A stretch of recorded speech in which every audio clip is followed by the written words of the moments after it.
ओम शांति। मैं शुरू से ही कृष्ण को मानती थी। जब मैं बचपन में थी तो शादी हुई तब भी मैं कृष्ण को मानती थी। तो आसपास के लगे कहने गुरु बिना ज्ञान नहीं, तो गुरु तो होना चाहिए।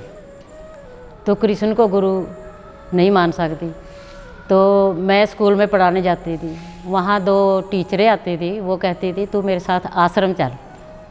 मैं क्या मैं नहीं जाना, माँ कृष्ण को भगवान नहीं कहती। तो वो कहते एक बारी चल।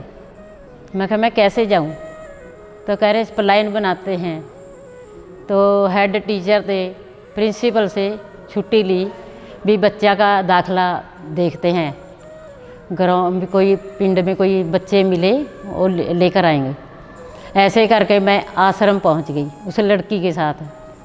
तो वहाँ देखा दीदी है अर्जिंदर दीदी जो अब लाडा में है, तो एक हरविंदर दीदी जो ढकौली सेंटर में है। उन्होंने फिर मुझे ज्ञान सुनाना शुरू किया। थोड़ा थोड़ा 2-2 चित्रों के बाद 2-2 अक्षर सुनाए।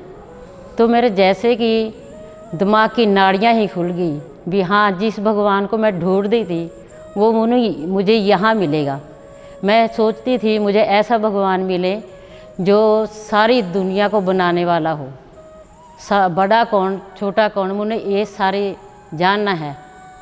क्या सृष्टि के रचने वाला कौन है, ये सारा मुझे जानना है। पर लेकिन वहाँ मुझे पता चला भी यहीं मुझे भगवान मिलेगा। आस्ता आस्ता मैं क्लास शुरू कर दी। तो एक दिन दीदी ने बोला भी भगवान को क्या मानेगी, बच्चा बेटा क्या मानेगी? मैं भगवान को अपना बड़ा बेटा मानती हूँ। तो ऐसे करते करते दिन लगते गए। एक दिन मेरे पति का एक्सीडेंट हुआ।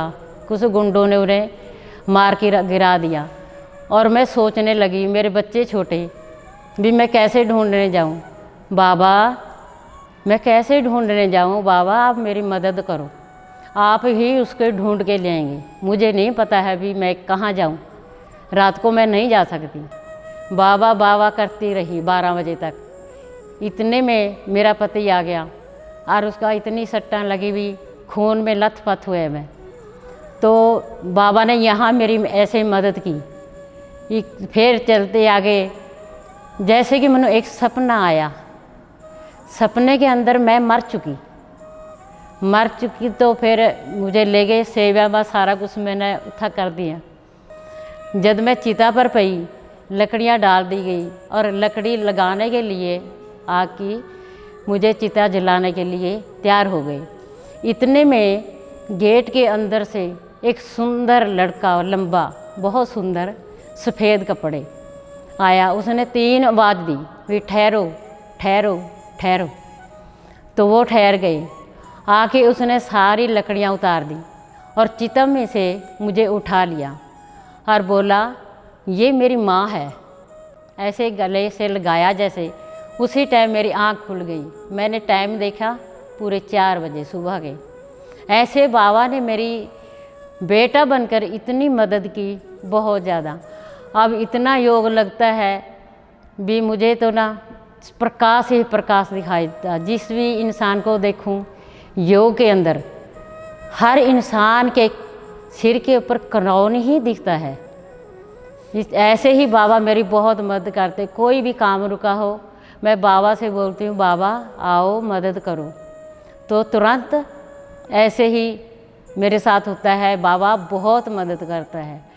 इतने ने मैं थोड़े दिनों में तो दीदी ने कहा तुम जाओगी क्लास करने जाओगी, मधुबन जाना है? मैं कहा नहीं दीदी मैं जाना नहीं।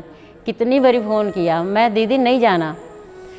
तो इतने में फिर तुरंत फ़ोन आया भी आपने जाना, कोई टिकट बची हुई है।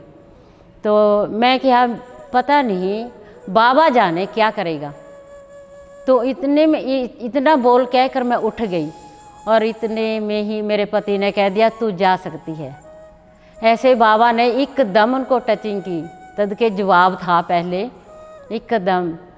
मुझे बाबा पर पूरा भरोसा है। जो भी मैं काम कहूँ बाबा मुझे पूरी मदद करते हैं। एक तुरंत में ही देरी नहीं लगती और मुझे लाइट ही लाइट दिखती है। जैसे ही बैठे लाइट ही लाइट, सारे पासे लाइट ही लाइट, बच्चों पे लाइट, जितने स्टूडेंट बैठे सब पर लाइट, ब्रह्मा बाबा के ऊपर लाइट। बाबा ऐसे ही मेरी मदद करते रहना। बाबा जहाँ भी ले जाओगे मुझे, मैं वहीं चली जाऊंगी, जब बुलाओगे मैं आ जाऊंगी। लेकिन बाबा पर मुझे निश्चय हो गया, बहुत ज़्यादा निश्चय। ओम शांति।